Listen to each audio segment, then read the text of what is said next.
संत भृगु हिंदू धर्म में एक ऋषि 7 सप्तऋषियों में से एक थे। उन्हें भविष्य सूचक ज्योतिष को प्रकाश में लाने में उनके योगदान के लिए जाना जाता है। भृगु संहिता उनकी महाकाव्य पुस्तकों में से एक है जिसे ज्योतिष शास्त्र का एक क्लासिक माना जाता है।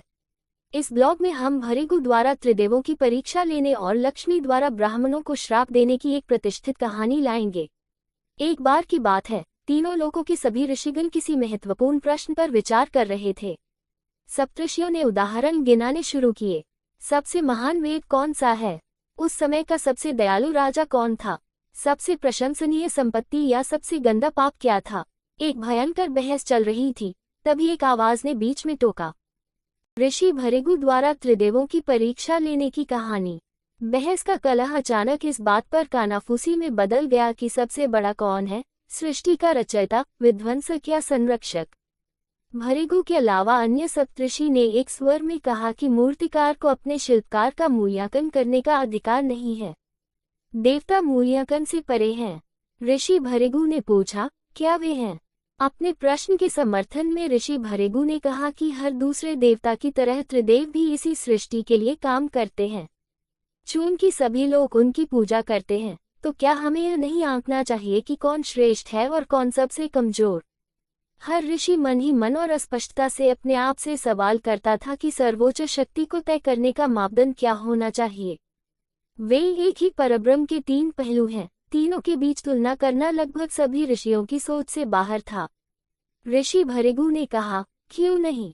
हर मनुष्य को एक ही दिव्य शक्ति द्वारा जन्म दिया जाता है और उसकी निरंतर तुलना की जाती है।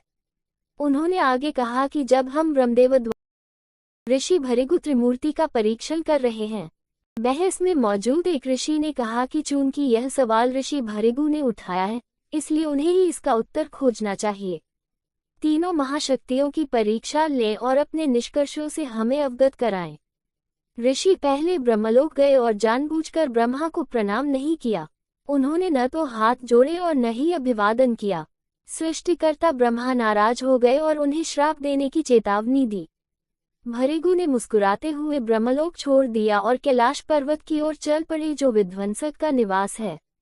भृगु के पहुंचने पर शिव के गणों ने उन्हें प्रवेश से वंचित कर दिया। भृगु को अजीबोगरीब और लगभग बेबुनियाद बहाने के पीछे का कारण समझ में नहीं आया।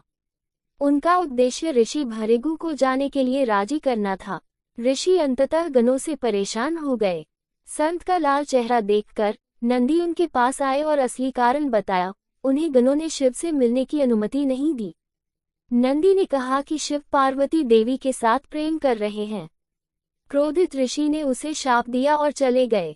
उन्होंने कहा, तुम्हारे महादेव अब लिंगम के रूप में अधिक पूजनीय होंगे। ऋषि भृगु अंततः भगवान विष्णु और मां लक्ष्मी के निवास विष्णु लोक पहुंचे। उन्हें पता चला कि विष्णु योग निद्रा नींद में थे। ऋषि ने भगवान विष्णु को जगाने की हर संभव कोशिश की, लेकिन उनकी हर कोशिश बेकार गई। भृगु फिर से क्रोधित हो गए और भगवान की छाती पर लात मारने लगे। ऋषि भृगु ने कहा कि जब दुनिया बहुत पीड़ा में है तो आप कैसे सो सकते हैं? लक्ष्मी मां ने भौहें सिकोड़ी और शेषनाग ने फुफकार मारी। भगवान विष्णु नींद से उठे और भृगु के पैर को धीरे से दबाने लगे। क्षमा करें, यदि मेरी छाती से आपके पैर में चोट लगी हो तो कृपया क्षमा स्वीकार करें। ऋषि भृगु ने हड़बड़ाते हुए कहा, नहीं नारायण, बिल्कुल नहीं। भगवान विष्णु ने आगे कहा कि आपने मेरी आंखें खोल दी हैं और मुझे इस सत्य से परिचित कराने के लिए आभार व्यक्त करता हूं कि रक्षक को अधिक सोना नहीं चाहिए।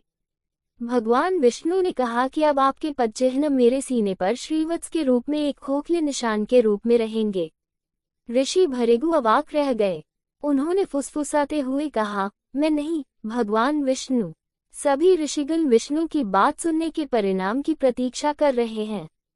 ऋषि ने कहा कि प्रभु आपने मेरी आंखें खोल दी हैं, और ऋषि, जिन्होंने कभी शाप दिया था, अब विष्णु को आशीर्वाद देते हैं। रक्षक ने अपना सिर हिलाया और कहा, मैं आशीर्वाद का पात्र नहीं हूँ। भगवान विष्णु ने कहा कि त्रिदेव समान हैं और ब्रह्मांड के 3 पहलू हैं। हम पूरे ब्रह्मांड के 3 पहलू हैं। ऋषि भृगु को मां लक्ष्मी का श्राप। ऋषि भृगु ने ये समझने की कोशिश भी नहीं की कि संरक्षक क्या कह रहे थे। देवी लक्ष्मी ऋषि भृगु को एक बार फिर गुस्से में घूरते हुए कहा, उन्होंने एक बार राक्षसों को शरण दी थी और अब त्रिदेवों को ग्रेड देने के लिए बाहर हैं। भृगु ने एक देवी की तरह गुस्से में कहा। उसने कहा, तुम्हारी हिम्मत कैसे हुई विष्णु को लात मारने की? त्रिदेवों की तुलना या उन्हें रैंक करने की तुम्हारी हिम्मत कैसे हुई? तुमने पाप किया है, और न केवल तुम बल्कि तुम्हारा पूरा समुदाय अब इसकी कीमत चुकाएगा। अब से मैं कभी भी ब्राह्मणों के घर नहीं जाऊंगा।